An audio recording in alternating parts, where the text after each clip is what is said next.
I should have known something was wrong the moment the courthouse doors closed behind me, sealing me into a future I thought I had chosen, one I believed would finally give me the peace I had chased across borders. But instead, as Daniel's cold hand slipped from mine right after the judge pronounced us married, a shiver crept down my spine, the kind that whispers, "You just made the biggest mistake of your life." I tried to shake it off, forcing a smile as he stepped away, saying under his breath that he had emails to answer, as if our wedding were an inconvenience wedged between meetings. Yet even then, my heart clung to hope, telling me I was overthinking, that maybe this was simply how Americans did things: efficient, emotionless, straight to the point.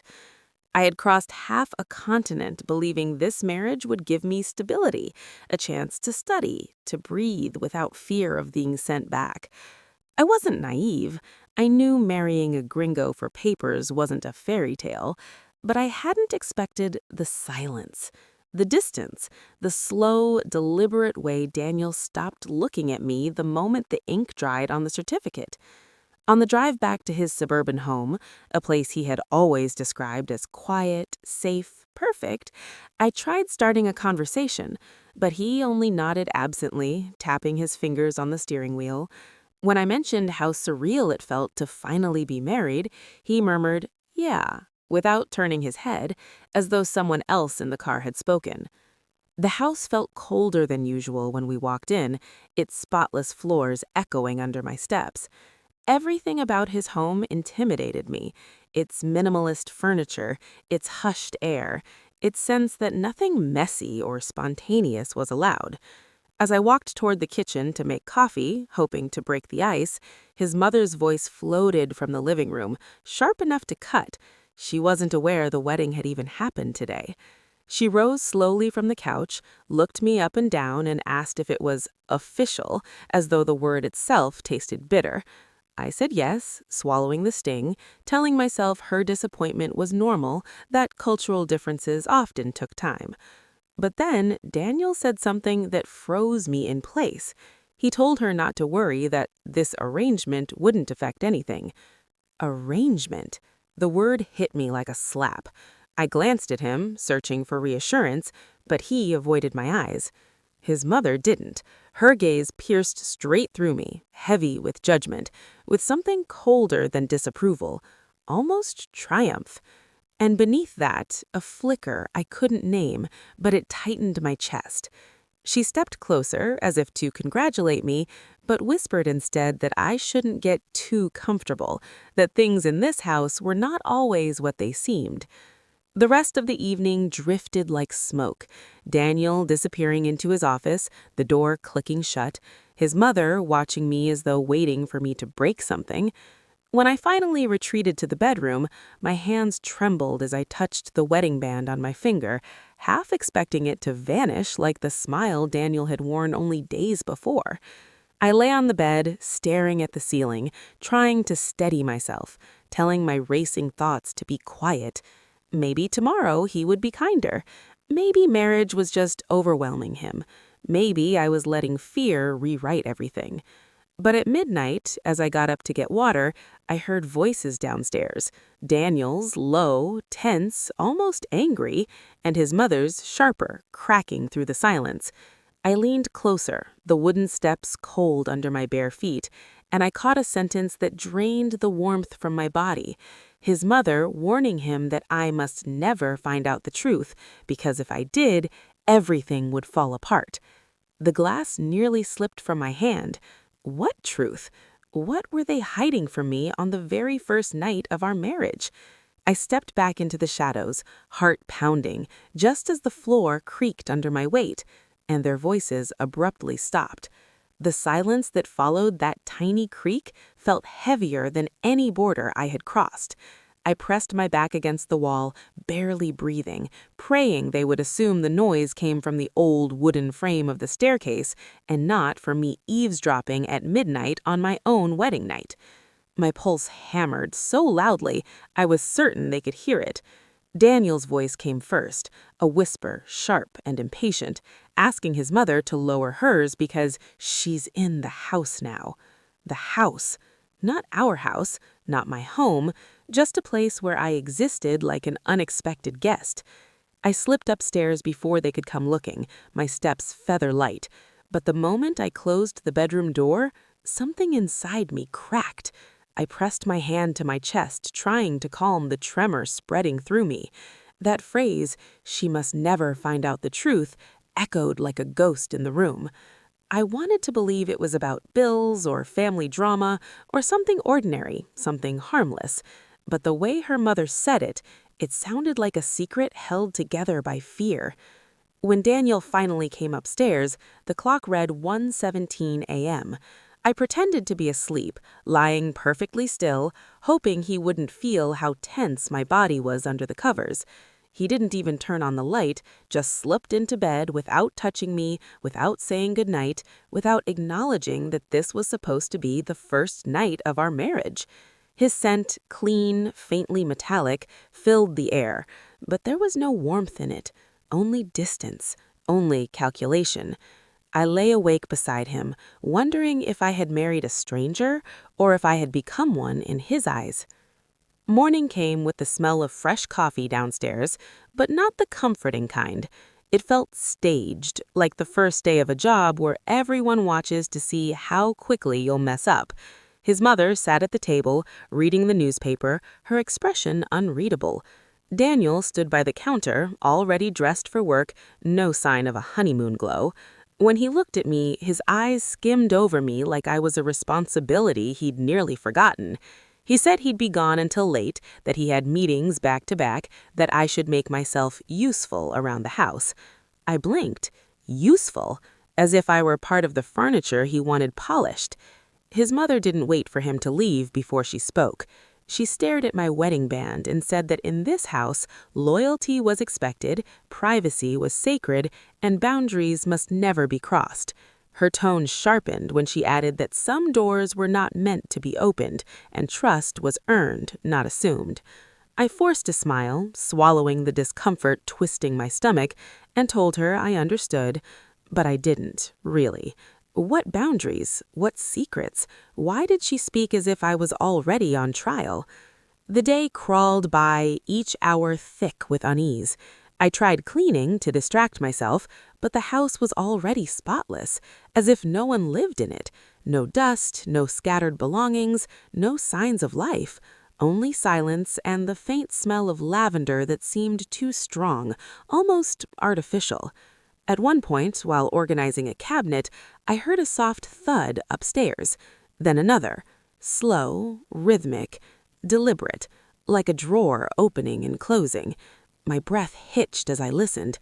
I called out softly, but no one answered. The house remained still. When Daniel's mother went out in the afternoon, I finally allowed myself to wander more freely. That's when I noticed the door at the end of the hallway upstairs, the only one she had seemed to watch closely throughout the morning. A small brass lock hung on the outside, old and scratched, as though it had been forced shut more than once. I reached out, testing it lightly, and felt a faint vibration behind it. A sound, maybe, or a movement. My chest tightened. Someone or something was behind that door. But just as I leaned closer, keys jangled downstairs. The front door opened. Her voice called my name, cheerful but cold underneath. I jumped away from the door, heart pounding, and hurried to greet her as though nothing had happened. She stared at me a second too long, her eyes narrowing slightly, as if she knew exactly where I had been, as if she had heard my heartbeat through the walls. That night, when Daniel returned, he avoided my gaze again, but as he walked past me, I caught a scent on his clothes that didn't belong to him. Sweet, floral, unfamiliar. His shirt collar was slightly wrinkled, as though someone had grabbed it. When I asked how work was, he only muttered that it was fine, that I should focus on settling in. But later, when he thought I wasn't watching, he checked the hallway, the one with the locked door. He pressed his palm against it gently, almost tenderly, before walking away. And that's when I realized something chilling. Daniel wasn't avoiding me out of fear. He was avoiding me out of fear that I might discover whatever he was hiding behind that door. And tonight, as I lie awake in the darkadang, the quiet house suddenly creaks, followed by a soft, muffled sound coming from the locked room. A sound unmistakably like a whisper. The whisper seeped through the walls like cold air, brushing the back of my neck with something too human to dismiss and too eerie to embrace. I sat up slowly, holding my breath, straining to hear it again. For a moment, the house returned to its usual suffocating silence, the kind that presses against your eardrums until you feel your own heartbeat pulsing inside your skull. I almost convinced myself I had imagined it, until the whisper came again, softer this time, almost pleading. My skin prickled as if invisible fingers had traced my spine. Daniel lay beside me, motionless, breathing deeply, either asleep or pretending to be. I whispered his name, asking if he'd heard it, but he didn't respond, not even a twitch, as if he had trained himself to sleep through anything that came from that hallway. The thought made my chest tighten. No one sleeps that deeply unless they're used to the sound, unless they've learned to ignore it, unless they need to. I slipped out of bed, my bare feet touching the icy floor. The house felt alive, pulsing with a tension I hadn't sensed before, as if the walls themselves were waiting for something. I crept into the hallway, the dim nightlight casting long shadows that swayed with every step I took. The locked door stood at the end, like a dark sentinel. I could feel the whispering faintly, too soft to make out words, but unmistakably real, almost rhythmic, like someone repeating the same phrase over and over. I placed my ear against the door, and the chill seeped through instantly. The whispering stopped, completely, as if whoever or whatever was on the other side knew I was listening. Panic rose in my throat, thick and suffocating. I backed away, bumping into the wall, my breath unsteady. The silence felt heavier now, oppressive, deliberate. Just as I turned to retreat to the bedroom, a voice cut through the dark. Daniel's mother calling my name, sharp and metallic. I froze. She emerged from the shadows at the end of the hall, wearing a robe, her expression carved from stone. She asked why I was awake, why I was wandering, why I was near that door. Her tone carried the weight of accusation, like she already knew the answer and dared me to lie. I stammered something about hearing noises, but her eyes narrowed dangerously. She stepped closer, her presence suffocating, and said the house was old, that it made sounds, that I should stay in my room and respect boundaries if I wanted peace here. Peace. The irony almost made me laugh. Nothing in this house resembled peace. When I returned to bed, trembling, Daniel finally opened his eyes. He didn't ask where I'd been or what had happened. Instead, he whispered that I shouldn't wander at night, that the house wasn't safe in the dark. I asked him what he meant, but he only turned away, pretending exhaustion, leaving me with more questions clawing at my mind. The next morning, sunlight didn't ease the tension. Daniel left early without saying goodbye, and his mother watched me like a hawk tracking prey. She assigned me meaningless chores, polishing already clean surfaces, reorganizing drawers that didn't need it, and avoiding that hallway at all costs. Every time I passed it, I felt her eyes burning into my back. But curiosity is a stubborn thing, especially when fear feeds it. That afternoon, while she was tending the garden, I returned to the hallway, driven by something stronger than caution. I examined the lock, old brass, scratched, slightly loose. I touched it lightly, and to my shock, it shifted under my fingers, almost as if it had been tampered with recently. A shiver ran through me. Before I could test it further, a soft thump came from inside the room. Then another, this time unmistakably like footsteps, slow, unsteady, moving closer to the door. My breath caught. I whispered hello without meaning to, the word escaping like a secret. For a moment, everything went still. Then a small shadow slid under the door, just a sliver, but enough to make my blood freeze. I staggered backward, heart in my throat. just as Daniel's mother's voice echoed from downstairs, calling my name with forced sweetness. I rushed away from the hallway, pretending to be busy in the kitchen when she entered. She glanced at my trembling hands, her eyes narrowing as if daring me to admit where I had been. That evening, Daniel arrived home unusually tense, his jaw tight. During dinner, he barely touched his food. His mother kept stealing glances at him, silent messages passing between them. Something was unraveling, and they both felt it. When I asked if everything was okay, Daniel murmured that some things in this house were not ready to be talked about. His mother's fork clattered sharply against her plate at his words. After dinner, Daniel pulled me aside, his voice low and shaky. He asked if I had gone near the locked door. My throat tightened, and I managed a hesitant no, but he saw through it. He stepped closer, his eyes dark with something like fear or guilt. He whispered that if I ever opened that door, everything would change, and not in ways I could handle. I asked him to explain, but he only shook his head, glancing toward the hallway with dread. That night, I couldn't sleep. The whisper returned, longer, clearer, almost desperate. I rose from bed, unable to resist the pull anymore. And when I stepped into the hallway, I found something that hadn't been there before.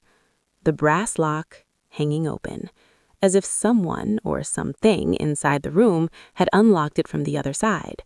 The unlocked brass lock dangled from the door like an invitation or a warning. My pulse throbbed in my throat as I reached toward it, hand trembling so violently I feared the doorknob would rattle loudly enough to wake the entire house. For a moment, I simply stood there, breath shallow, listening.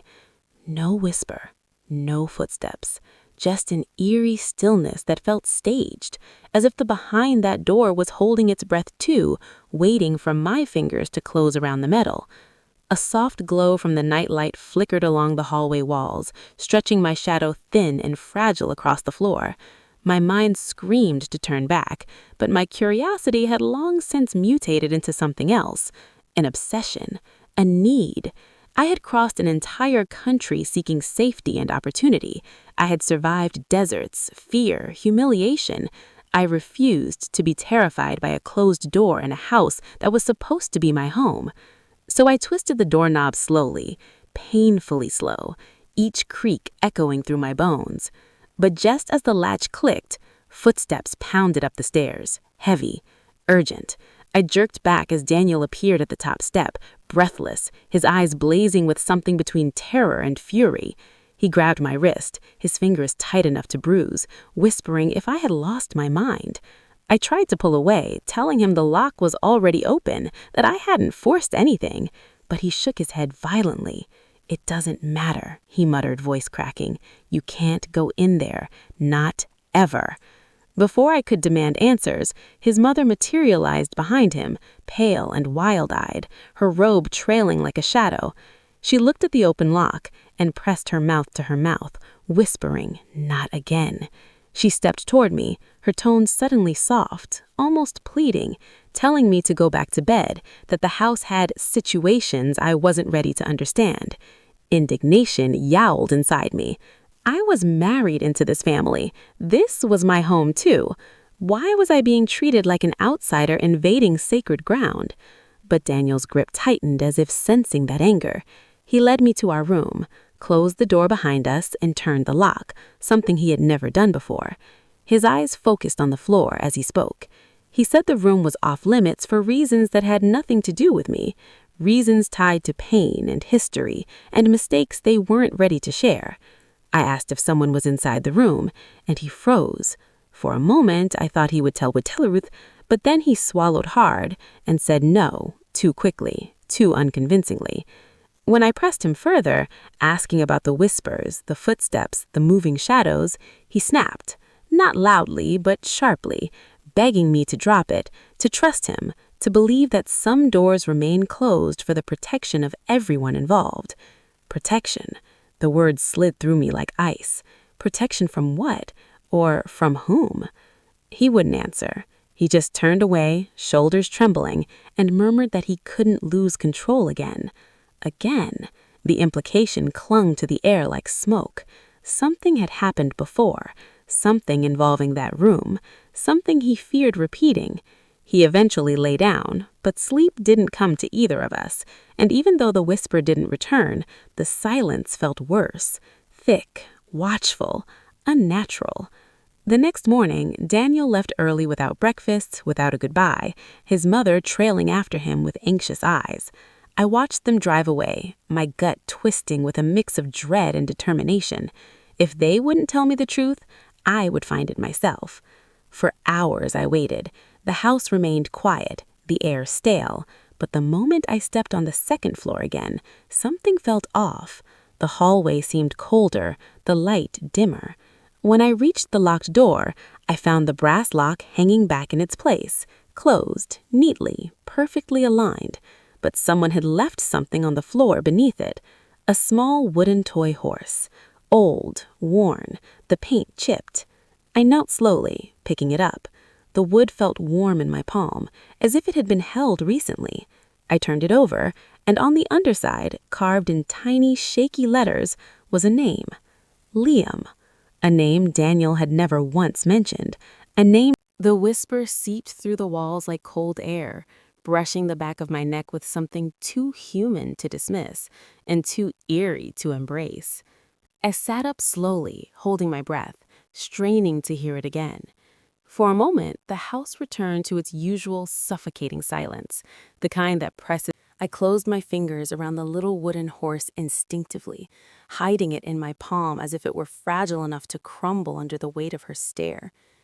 Daniel's mother stood frozen in the doorway, breath shallow, eyes locked on my hand with a fear so raw it made my stomach twist.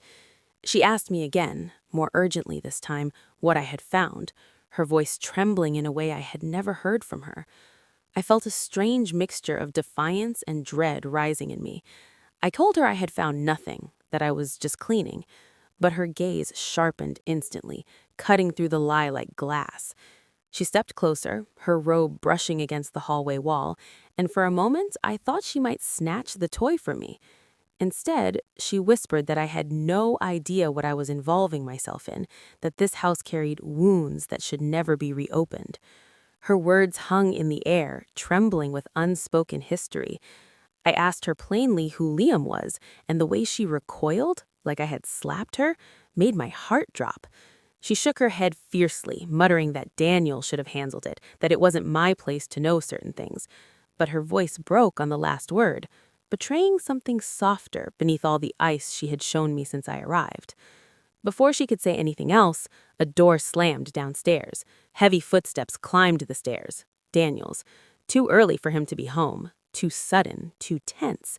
His mother straightened instantly, wiping all emotion from her face like someone erasing a confession. The moment Daniel reached us, he looked between us with suspicion, then at the locked door as if expecting to find it wide open. He demanded to know what I was doing there again, his tone harsher than before, his eyes bloodshot with exhaustion or panic. Maybe both. I felt anger coil inside me. I told him I was tired of being treated like an intruder in my own home. His jaw clenched so tightly I heard something crack. I could see the storm inside him, a war he was losing inch by inch. I confronted him, asked if there was a child in that room, if Liam was someone they were hiding, if I had married into something darker than I'd imagined. His mother gasped quietly, but Daniel shut his eyes, running a hand through his hair with the expression of a man unraveling. He didn't deny it. He didn't confirm it. He just whispered that some truths were dangerous. That word again, dangerous. Dangerous to whom? Daniel suddenly reached for my wrist, gently this time, almost desperate. He asked me to trust him, to stop digging, to let the past remain buried. But his voice cracked, betraying how fragile his control had become. I pulled my hand away, telling him, trust doesn't grow in locked rooms and whispered secrets. That's when he looked at me, really looked at me for the first time since our marriage. There was something like grief in his eyes, or guilt, or both intertwined. The silence stretched, thick, suffocating. Then a sound shattered it, a soft thud from behind the locked door, followed by another, and then a gentle, hesitant knocking.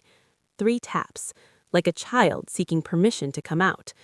Daniel's mother staggered backward, covering her mouth, whispering, "Not now, please not now," as if pleading with the walls themselves. Daniel went pale, so pale he looked hollow. I saw his hands tremble. Neither of them moved toward the door. Neither tried to comfort whoever was behind it. Neither acted like this was normal. This was fear, pure, bone-deep fear. I felt an instinct rise inside me, something maternal and fierce and inexplicable. Someone on the other side of that door was reaching out, and for the first time since I entered this house, it wasn't to frighten me, it was to connect. I took a step forward. Daniel grabbed my arm roughly, almost panicking, begging me not to touch the door. His voice cracked as he whispered, "He's not ready. He can't see you. You don't understand what could happen if—" But he didn't finish, because the knocking changed. It became frantic, urgent, and then a tiny voice, a child's voice, broke through the wood with a single trembling word. "Daddy?" Daniel froze. His mother collapsed into a chair, weeping silently, and I felt the wooden horse burning in my palm, the carved name Liam searing its truth into my skin. Daniel had a child he had hidden, a child kept locked away. But before I could even swallow the shock, before I could demand answers or scream or cry, the child's voice came again, this time whispering something that made my blood run cold. "She's here now. Can I come out before she takes you away again?" She? Who was she? And why did the child think I was going to take Daniel away? Daniel looked at me with an expression I had never seen on any man. Pure, devastating terror. And then he said the sentence that shattered every illusion I had about our marriage. "She knows about you, and if she knows, she will come back." Before I could ask who he meant, a sharp, deliberate scrape sounded behind the door, like something being dragged across the floor, something heavier than a child, something moving. A scrape behind the door dragged through the silence like metal across bone, slow and deliberate, as if whatever was inside wanted us to feel every inch of its approach. Daniel's breath hitched. His mother clung to the wall, whispering prayers under her breath, her voice trembling like a candle flame before it dies. I stared at the door, heart hammering so violently it felt like it would tear through my ribs. The air thickened, colder, heavier, charged with something ancient and wounded. And then, from behind the door, came a soft giggle, too sweet, too light to belong to anything dangerous. A child's laugh, innocent and hollow at the same time, echoing just a moment too long. Daniel stepped forward, trembling. He said the words slowly, as if each one cost him breath. That I needed to leave the house, that I needed to walk away now, before she realized I was here. His voice cracked as he repeated it. "She will come back." I asked him who she meant, my voice barely audible, the wooden toy horse burning in my palm like a brand. His mother answered instead, choking on the confession she had buried for years. Liam's mother, the woman Daniel had loved before, the woman who had vanished in a single violent night, leaving behind questions that rotted the family from the inside. But before I could fully absorb the words, the door handle rattled, slowly, gently, like a small hand turning it. Daniel lunged forward and held it shut, pressing his entire body against the wood. On the other side, the tiny voice whispered, "Daddy, I'm scared. She's watching me again." The words chilled my blood. Daniel's mother sobbed openly now, saying she swore the room had been sealed, that the past was supposed to stay quiet, that Liam only spoke like this when the shadows returned. I finally understood. The child wasn't locked inside for punishment. He was locked inside for protection. Protection from whatever force had taken his mother and had left something behind. Trauma, maybe. Delusion. Or something darker that lived in the corners of this house, feeding on fear and grief. Liam wasn't neglected. He was fragile, broken by memories he couldn't understand. And Daniel, drowning in guilt for not saving the woman he once loved, had built a prison of silence around him. But silence never heals anything. It festers. I knelt by the door and whispered Liam's name. The giggles stopped instantly. A pause.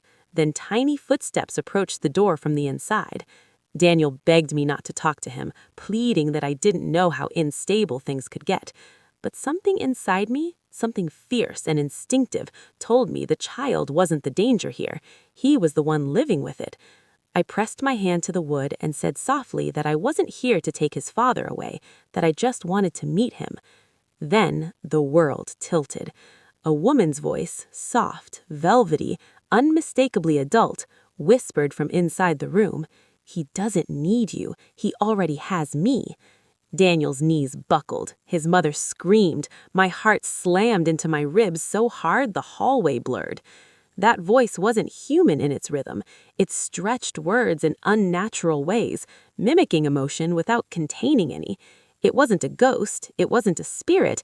It was trauma speaking through a child's fractured mind. Liam was imitating his dead mother's voice, recreating her presence to survive the grief that suffocated him. The realization crashed over me like a wave. He wasn't possessed, he was broken, and Daniel had chosen isolation instead of healing. I knew what I had to do. I told Daniel to step aside. He refused. I told him again. This time, I didn't whisper.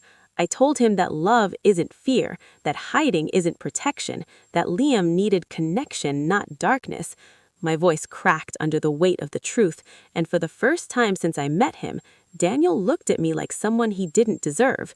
And slowly, trembling, he stepped back. The door opened. Just a crack, just enough for a small face to peek through. Liam. Big brown eyes, Daniel's eyes, wide and haunted, cheeks pale, little hands clutching the door. He recognized me instantly and reached for it with a gasp, whispering, "She took it from me." I whispered that no one would take anything from him again, not his toy, not his voice, not his freedom. Something shifted in the house then. A breath released, a weight lifted. Daniel collapsed to the floor in tears, years of guilt draining out at once. His mother covered her face as if shielding herself from a truth she had denied too long, and Liam stepped out of the room, small, trembling, but stepping forward, the first step he had taken outside of that darkness in months, maybe years. I took my arms out. It wasn't planned, it wasn't rational, it was instinct. Liam hesitated,